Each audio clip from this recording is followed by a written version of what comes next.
with the methods of training. We had discussed 2-3 methods of the job training. On the job training, we had discussed yesterday. Plus, we had started with the off the job method training also. I hope that you can hear me and you can see my screen also. Yes, sir. Okay, thank you. So under off the job method, we had discussed what is lecture method and what is case study method. Now, next method of training, which is regarded as off the job, which is included under off the job training methods, is simulation. Now, simulation, it's a training where artificial environment is created like the original environment. So this type of training is considered as a very costly type of training. So it is restricted. Its use is restricted to specific industries only. Now, simulation means that it's a type of training where the artificial environment, like the original one, is created artificially. So we can say, for example, the best example or very simple example is the training given to astronauts or cosmonauts. The scientists or the people who are going to space for research work.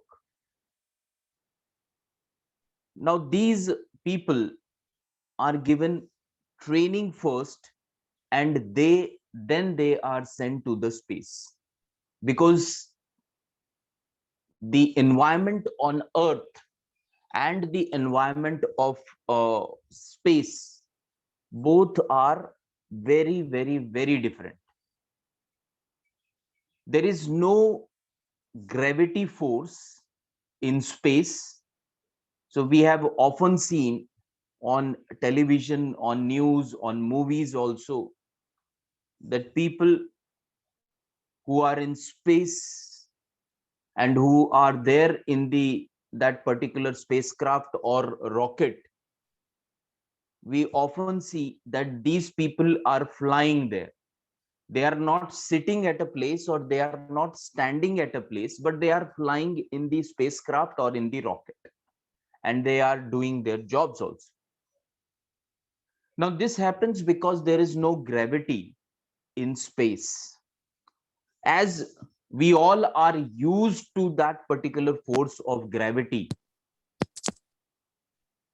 so it is difficult for human beings to travel to space without proper training. Now, artificial space-like environment is created in the training hall where where these people who are supposed to go to space, they are being trained before going to the space, that how they have to cope up with zero gravity, so that it will be easier for them to live and to work in the space. Otherwise, what will happen? All of a sudden, without any training, if human beings, if people are sent directly to the space, it will be very difficult for them to adjust to the environment. So that type of training where artificial space-like environment, zero gravity environment is created in the training hall, and that is called as simulation training. So this type of training is very costly. Now, when the pilots are to be trained, when the pilots are to be trained, now they are given first simulation training,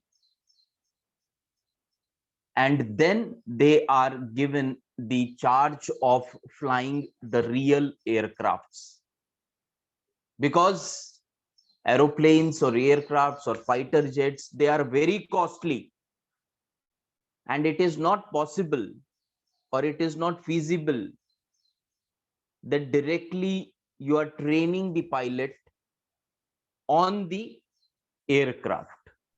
So first, the pilots are also given simulation type of training. Simulated aircraft is created, and they are given training that this will be the artificial. This is the artificial version of the real aircraft, which you have to fly after some time.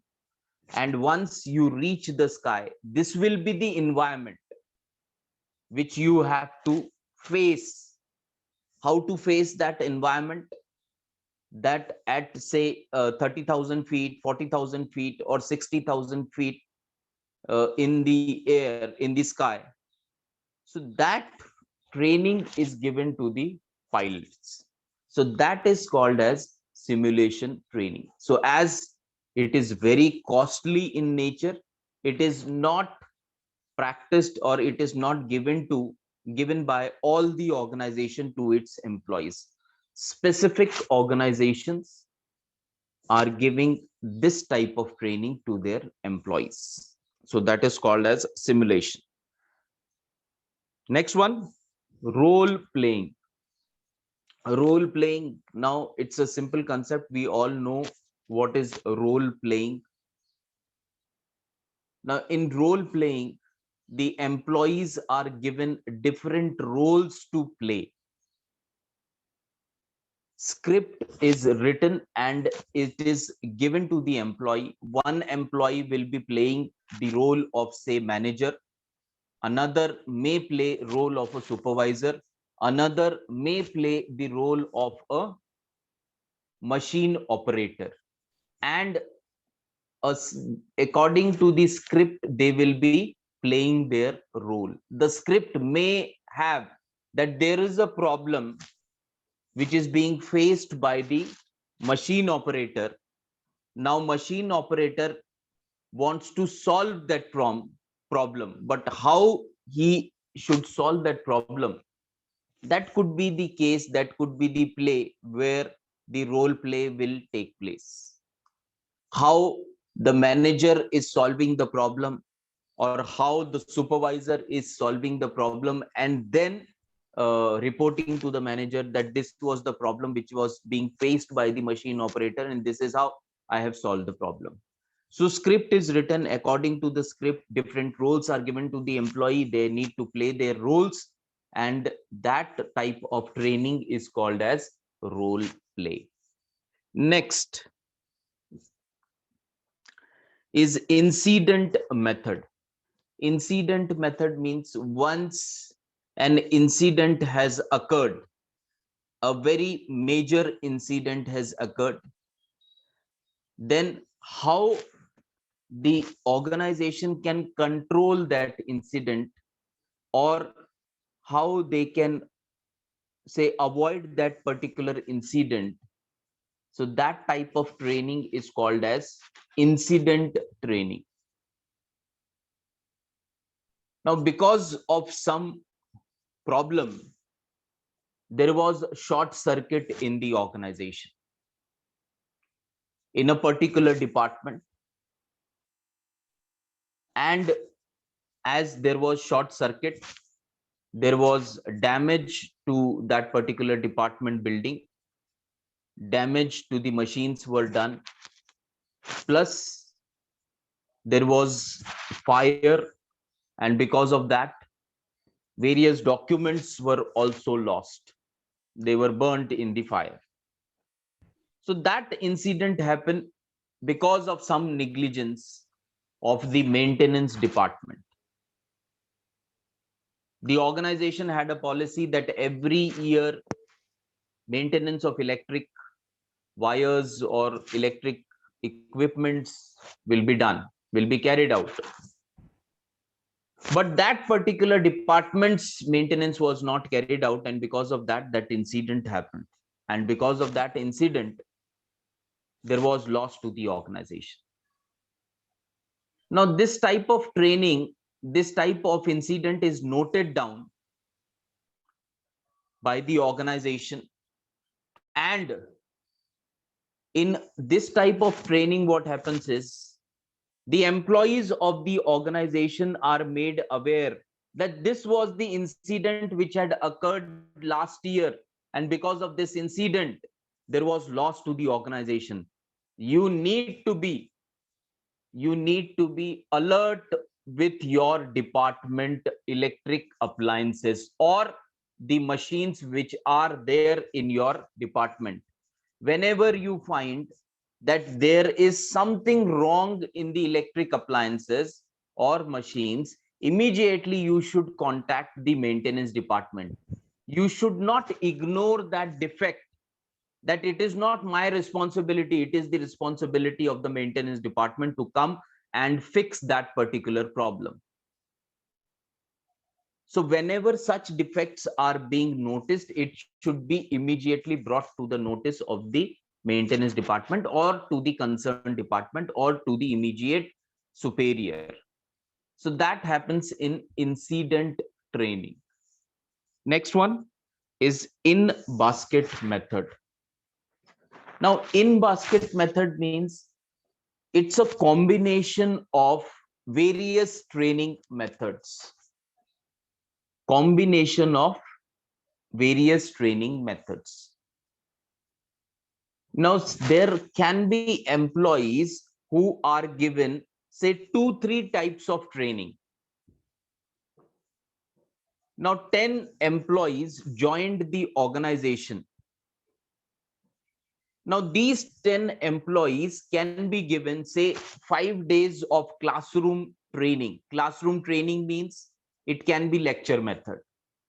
Then they can be shifted to on-the-job training. So after giving them the lecture method training, they can be shifted to, say, on-the-job training. Once their on-the-job training is complete, then they can be shifted to understudy type of training, that after being trained on the job, how they are performing their job, that can be observed by the supervisor or by the concerned superior. So that various combination of various types of training is called as in basket training. Now, last one is called as transactional analysis. Now, transactional analysis is considered as a newer type of training which is concerned with the behavioral aspects of the employee. Now, transaction means interaction between two people. When two people interact with each other, there happens a transaction, and that is called as transaction. Analysis of this transaction which has taken place between two people or more than two people is called as transactional analysis. Now, the basic idea behind this concept of training is that as all the employees are human beings, they are going to interact with each other. We cannot stop them from interacting. We cannot say that all the employees shall keep quiet while they are working. They are not going to interact with any other employee in the organization during the shift of 8 hours. It is not possible, because we all are human beings. We are not machines. Machines are not going to interact with each other. But as human beings, we are definitely going to interact with each other. We will be talking to each other. We will be asking about the family of the family, or about the son, about the what son is doing, what daughter is doing, how is your family. So these are the basic personal questions which are being often interacted when two people are interacting in an organization also. Now, the basic this idea behind this is, whenever the transaction is taking place, the organization has to observe that transaction, and it has to see to it that that transaction is smooth, that transaction is cordial. If that transaction is smooth, then everything is fine in the organization. If the transaction is not smooth, then there are problems in the organization. Now, this particular transactional analysis says that whenever two or more people are interacting with each other, they are interacting from one of the three states of mind. Now, first state is called as parent state. The second state is called as adult state, and the third state is called as child state. So all the interactions which are taking place between the people can be divided into three states. These are called as ego states of employee, or ego states of human beings. It is there with every interaction. So the three states: parent ego state, adult ego state, and child ego state. When the interaction is involving care, then we can say that the interaction is taking place from the point of view of parent ego state. When the manager is taking care of the employee, he is concerned about the well-being of the employee. He is asking the employee, how is your family? Is everything okay in your family? How are your son and daughter? How their schooling is? So that means he is showing care towards the employees.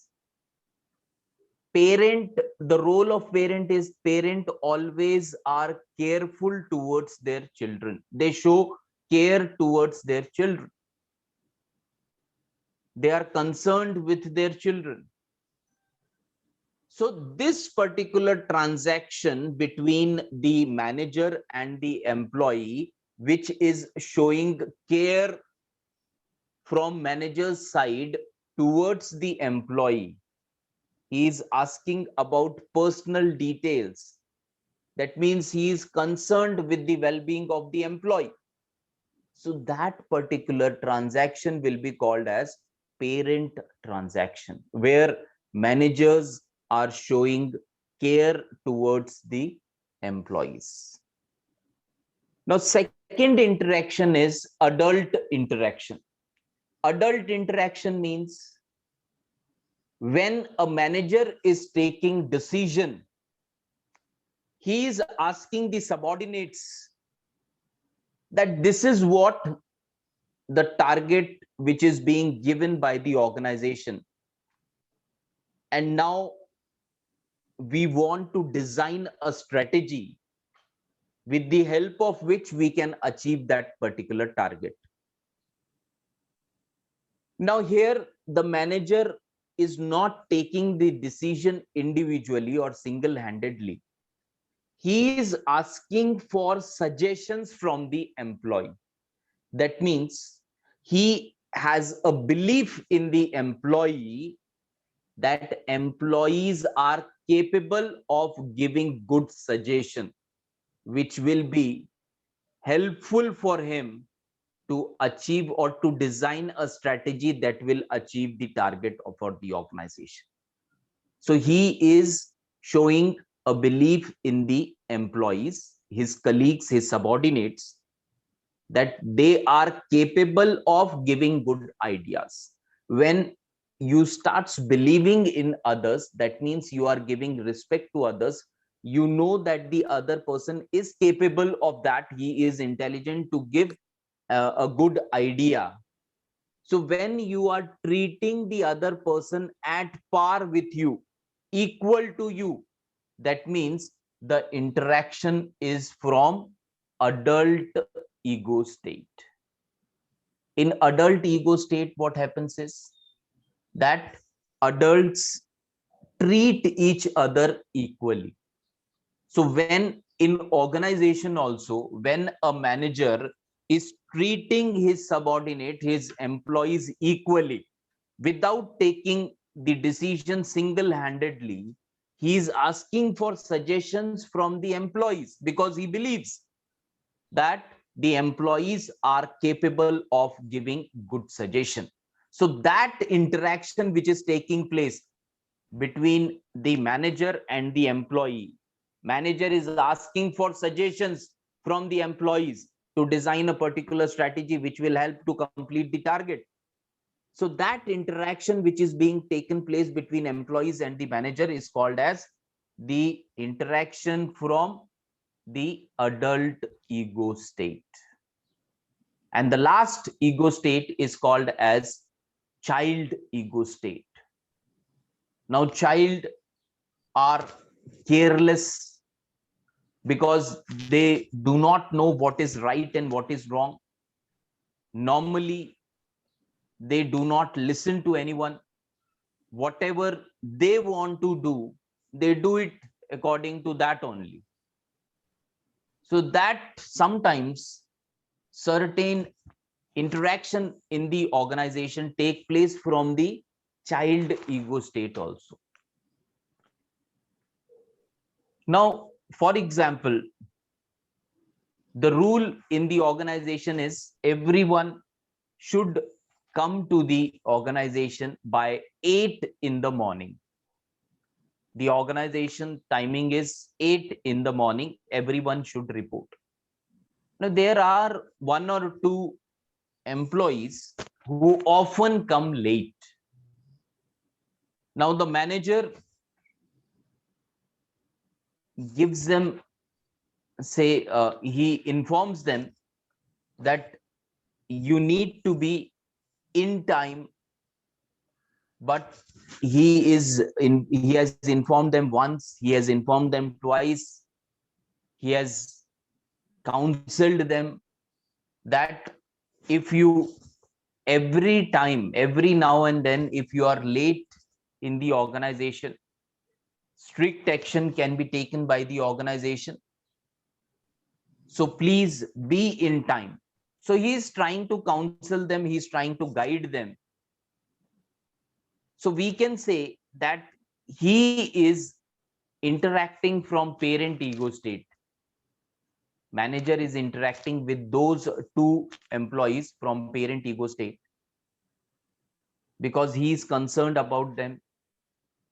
He is counseling them that if they do not come in time, then strict action can be taken against them. But still, if they are not changing their behavior, if still they are coming late to the organization, that means they are behaving or they are interacting from the child ego state. Child is not aware of that what is right and wrong. And if he do some wrong thing, then what will be the punishment for that wrong thing? He may or may not be aware of that. And because of that unawareness, the child is doing that particular things. Now here, the child ego state is involved. So the behavioral scientists, they believe that when human beings are working in an organization, there will be interactions. The organization has to see to it that the interactions are taking place on what level, whether the interactions are at adult ego state, or the interactions are adult parent or adult ego state, or the interactions are taking place from from parent and child ego state. So child ego state is considered as dangerous for the organization. So organization should avoid this type of ego states interaction. And the best suitable interaction ego state is adult ego state, where the manager believes that the subordinates are capable of giving good suggestion. That means he is believing in them. And if you believe in your employees, definitely employees will start giving their 100%, because they will have a feeling that if my boss is believing in myself, in me, then I have to prove that I am worth for that particular belief. So that is how it is said that the interactions should be analyzed. This is a type of training where the interactions between the employees are analyzed, and with the help of the psychologist or behavioral experts, the organization comes to know that the interactions are taking place at what level. If most of the interactions are taking place at adult level, everything is fine in the organization.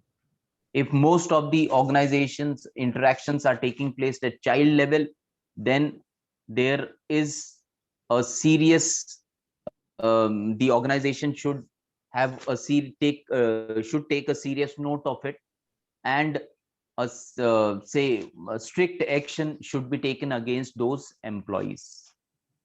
So that is regarding the methods of training. Now we will move on to the need for training. What is the need for training? First one, to match the employee specification with the job requirements and organizational needs. Again, these are very simple and self-explanatory points.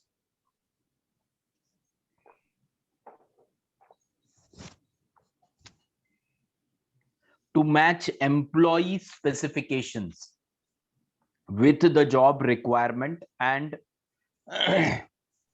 the organizational needs. Now, under job evaluation, we had discussed this, that the specification of the employee should match with the organizational requirement. Now, for example,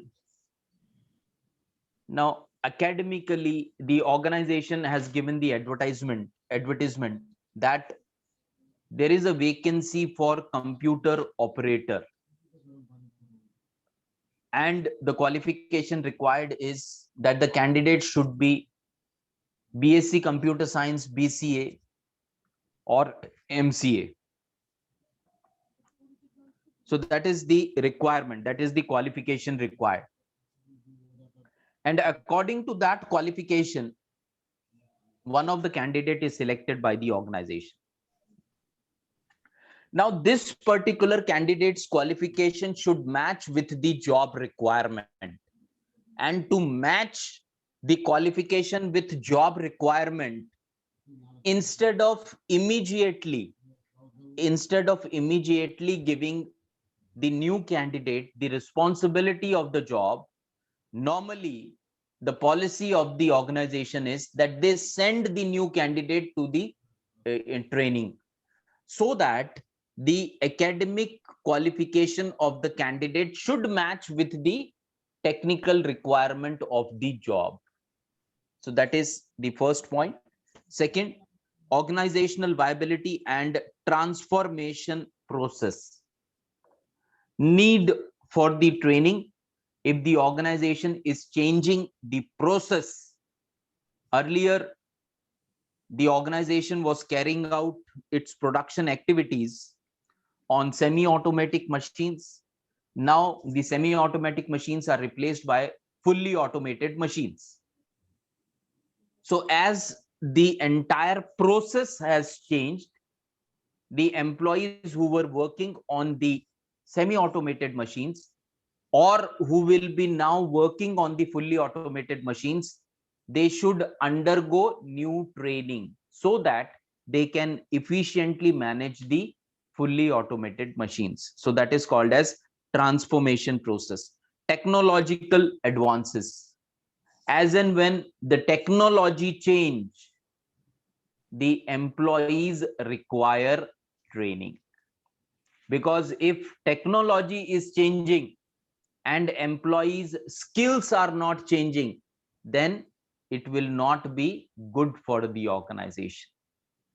So whenever the technology is making an advancement, the skills of the employee should also be sharpened, should also be changed. Next, organizational complexity. Organizational complexity means we are living in the age of competition. Every organization wants to be the best organization. Now, no organization can say that it has monopoly in the particular product, whether it is automobile industry, pharmaceutical industry, or any type of industry. We cannot think of monopoly of an organization. Earlier, 20-30 years back, there was the concept of monopoly, but that concept now doesn't exist. And because of that, every organization wants to do better than the other organization. Now, for that, every organization wants that the quality and quantity of its employee should be better than the other employee. And how it will take place? By giving them continuous training after another training. That means whenever there is a slight change in the process, the employee is to be trained for that, and that is called as organizational complexity. Next one, change in job assignment. Very simple. When a person is shifted from one job to another job, suppose earlier the person was working as a machine operator, now he has been shifted to the position of, or promoted to the position of, supervisor. So that new position, for new position, he should get new training also, so that he can perform his job in a better manner. Next one, benefits of training. Now, there are simple benefits, self-explanatory, logical type of benefit, which is very easy to understand. Benefits of training for organization. First, we will be discussing that what are the benefits for the organization. First one is higher productivity. Very simple. Higher productivity. High productivity. If the employees know their job very well, then automatically the productivity will improve. And how they can improve their skills? With the help of training. Next one, better organizational climate. When everyone in the organization is properly trained, when everyone knows his job in a better manner, then automatically the organizational climate will improve. The environment of the organization will improve. Otherwise, what will happen if, say, some people are they know their job very well, some of the people, they do not know their job very well, what will happen? There will be clashes between these people. So there will be, the environment will not be good. The environment will be good if everyone in the organization is aware of their job. Next one, less supervision. If everyone is trained properly, everyone knows their job, there is less chances of supervision. Next one, prevents manpower obsolescence. Obsolescence, yesterday also we had discussed that the meaning of the term obsolescence is outdated. So it prevents manpower from becoming outdated. So very simple example. Earlier, the person was working on, say, for 5 years, the person is working, the employee is working on a particular machine. Now that machine is being replaced by a new machine. Now this particular employee who has been working on the previous machine for the last 5 years, he was expert of that particular machine. He was well trained to work on that machine. Now, to work on the new machine in a better sense or in the same sense, the employee requires new training, because earlier machine was different and now this machine is, the newer machine is also different. As two different machines are there, their technical specifications are different. The person is to be trained, the employee is to be trained. If the employee is trained for working on the new machine, that means the organization is trying to provide, trying to minimize the outdatedness of the employees with the help of training. Otherwise, what will happen? This particular gentleman who was working on a, say, older machine for 5 years, when that older machine is replaced by a newer machine and with new technical specification, this particular person doesn't have the skills to work on that new machine comfortably. He will get those skills if he is given proper training. So with the help of training, the organization is trying to overcome the outdatedness of manpower. Next one, economical operation. Again, very simple. Economical operations means with the help of training, the quantity of wastage or the amount of wastage will be less. With the help of training, the production will, the output will improve quality wise and quantity wise. Next one, prevents industrial accident. If everyone is trained to work on a machine in a better manner, everyone knows the entire functioning of the machine, then there are less chances of accidents also. It improves quality, that we have already discussed. Next one, to fulfill organizations future personnel needs. Now, training can fulfill organizations future personnel needs. Now in future, the organization will be requiring, say, senior managers, supervisors or managers. With the help of training, the organization will come to know that who are the existing employees who can be promoted to these positions.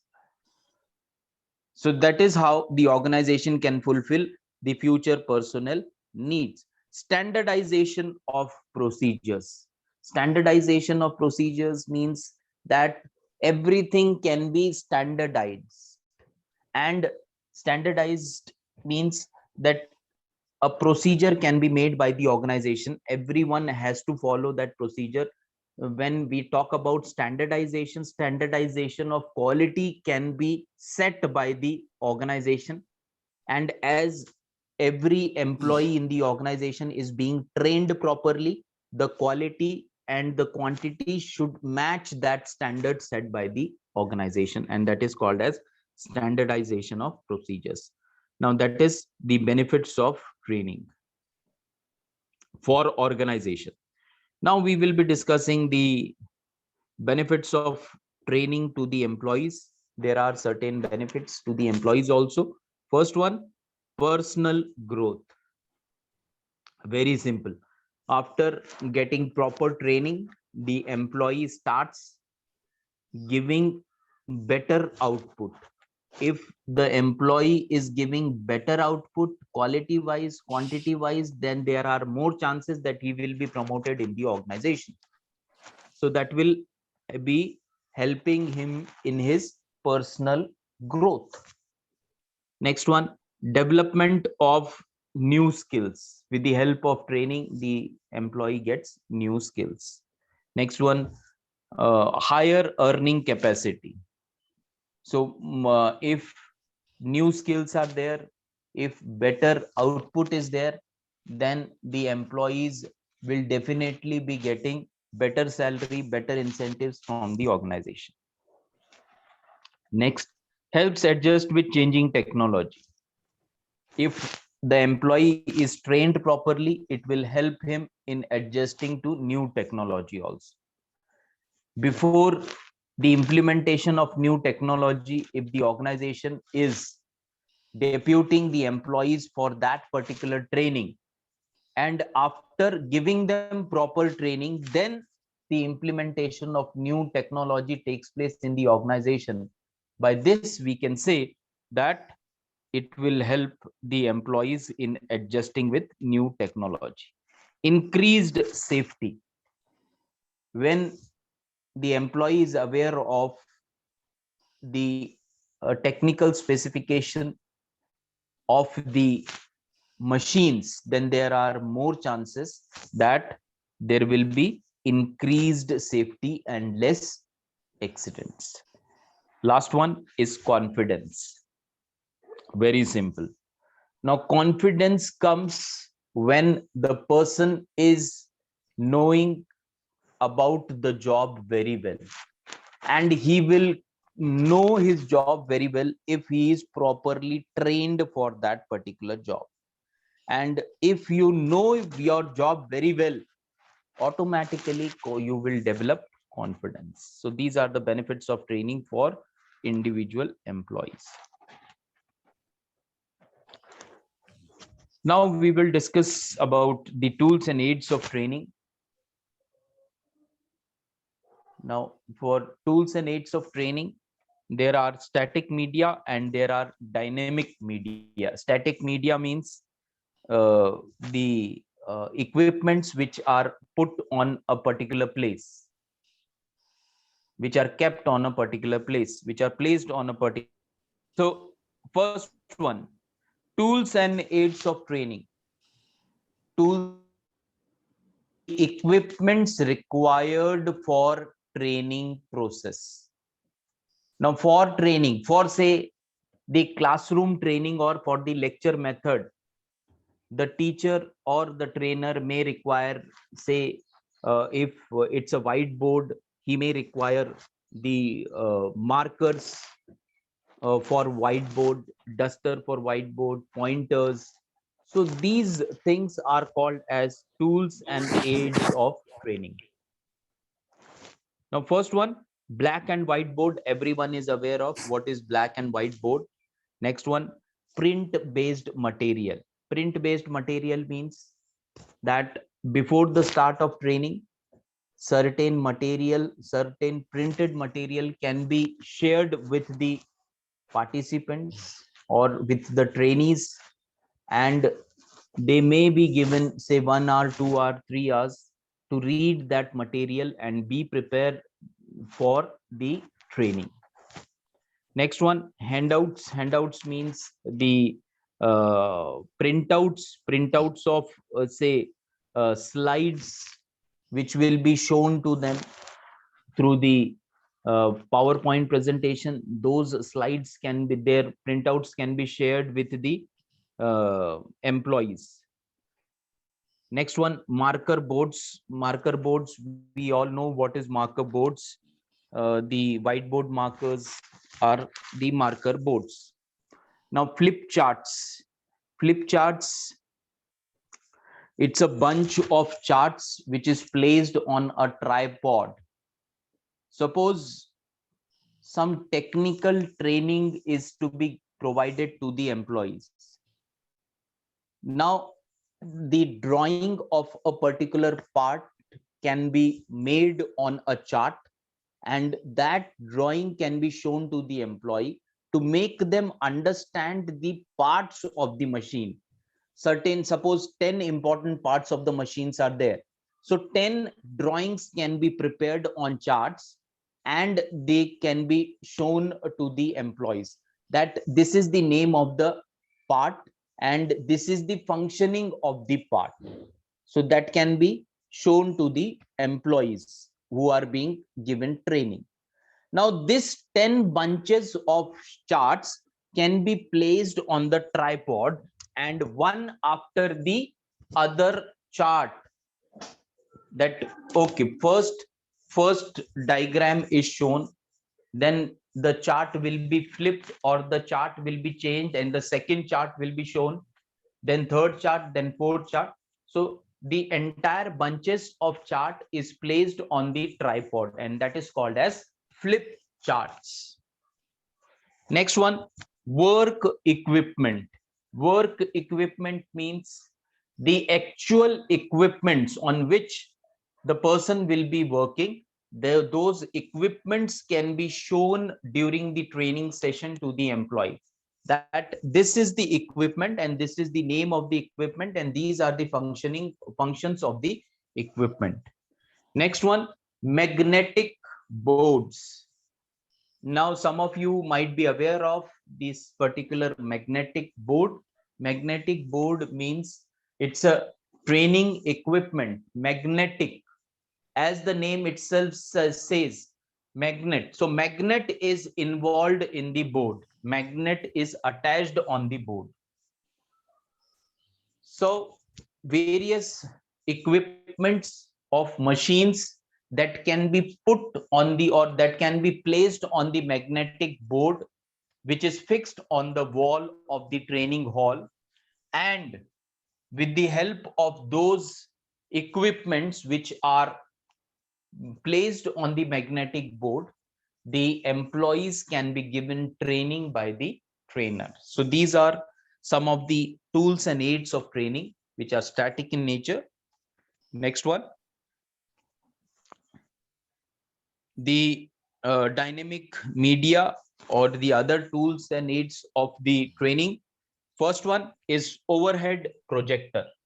Overhead projector, you all have seen what is overhead projector. The projector with which we are showing, say, a PowerPoint presentation is called as overhead projector. Next one, data projector. So data projector means that it's a projector where you can place the plastic sheets on the glass of the projector, and that sheet, whatever is written on the sheet, is get reflected on the wall or on the board. So it is, say, the overhead projectors are, say, the newer version of data projectors. Next one, videos can be used for giving training. Audio tapes can be used for giving training, and internet can also be used for giving training. Now next one is training process. So that we will be discussing tomorrow.